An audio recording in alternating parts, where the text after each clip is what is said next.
Police મથકમાં સ્ટાફમાં ફરજ બજાવતા હેડ કોન્સ્ટેબલે પોલીસના સેલેરી એકાઉન્ટ હેન્ડલ કરતી ખાનગી બેંકની 29 વર્ષીય આસિસ્ટન્ટ બ્રાન્ચ મેનેજરને લગ્ન કરવા દબાણ કરીને માર માર્યો હતો. ભાણેજનું અપહરણ કરવાની ધમકી પણ આપીને દુષ્કર્મ કર્યાની ફરિયાદ યુવતીએ ડિંડોલી પોલીસ મથકમાં નોંધાવી હતી. જો કે આ પ્રકરણમાં હેડ કોન્સ્ટેબલની પત્નીએ પોલીસ કમિશનરને અરજી કરીને આક્ષેપ કર્યા છે કે યુવતીએ તેના પતિને પ્રેમજાળમાં ફસાવીને બ્લેકમેલ કરીને ₹2.50 લાખ પડાવ્યા બાદ વધુ 20 લાખ નહીં મળતા અને સાથે રહેવા નહીં આવતા દુષ્કર્મના ખોટા કેસમાં ફસાવ્યા છે.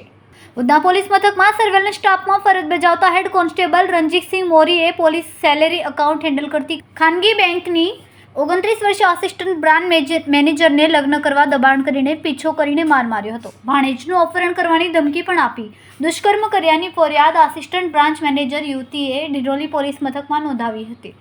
દરમિયાન આ પ્રકરણમાં રણજીતસિંહના પત્ની રેખાબેને પોલીસ કમિશનરને અરજી કરી છે. કોન્સ્ટેબલની પત્નીએ આક્ષેપ કર્યા કે આસિસ્ટન્ટ બ્રાન્ચ મેનેજર યુવતીએ તેના પતિનો મોબાઈલ નંબર લઈને સોશિયલ મીડિયા દ્વારા સંપર્ક કરીને મિત્રતા કેળવી હતી. બાદમાં પ્રેમજાળમાં ફસાવ્યા હતા. ત્યારબાદ અવારનવાર રૂપિયાની માંગ કરી હતી, જેથી ₹1 લાખ તેના પતિ ન આપે તો તેને ખોટા કેસમાં ફસાવી દેવાની પોલીસની નોકરી છોડાવીને ધમકી આપી હતી. તેવા પતિએ 1.5 વર્ષ અગાઉ આપઘાતનો પ્રયાસ પણ કર્યો હતો. જી, મારું નામ એડવોકેટ વિલાસ પાટીલ છે અને ડિંડોલી પોલીસ સ્ટેશનમાં એક 376 મુજબની પોલીસ કોન્સ્ટેબલ વિરુદ્ધમાં જે ફરિયાદ દાખલ થઈ છે, પોલીસ કોન્સ્ટેબલ વતી હું એડવોકેટ તરીકે છું. અને જે ફરિયાદ છે, ફરિયાદીની ફરિયાદમાં જોવામાં આવે તો માત્ર એક પ્રાઇવેટ બેંકમાં નોકરી કરે છે તે શબ્દ એનો સાચો છે, ત્યાર પછીની બધી 100% ફરિયાદ ખોટી ઉપજાવી કાઢેલી અને ખંડની સ્વરૂપની છે એ સ્પષ્ટ દેખાઈ આવે છે. ખરી હકીકતમાં છેલ્લા 3 વર્ષથી મારા અસીલ જે પોલીસ કોન્સ્ટેબલ છે એમનું આ પ્રાઇવેટ બેંકના પોલીસ ખાતાના બેંક એકાઉન્ટ હોવાથી એ બેંકના કર્મચારીના સંપર્કમાં આવેલા હતા અને KYC ને બધું અપડેટ કરવા પછી અવારનવાર બેંક કર્મચારી તરફથી જે ભોગ બનનાર છે ફરિયાદી એમના તરફથી અનેક ફોનો કરવામાં આવ્યા, મેસેજો કરવામાં આવ્યા છે.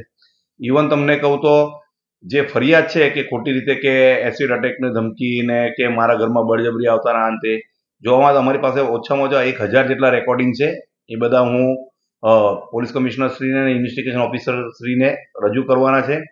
અને બળજબરીથી કેવી રીતના ઓડિયો છે, કયા લેંગ્વેજમાં વાપરેલા છે, એ જ્યારે સાંભળવામાં આવશે તો તમામ સત્યતા સામે આવશે.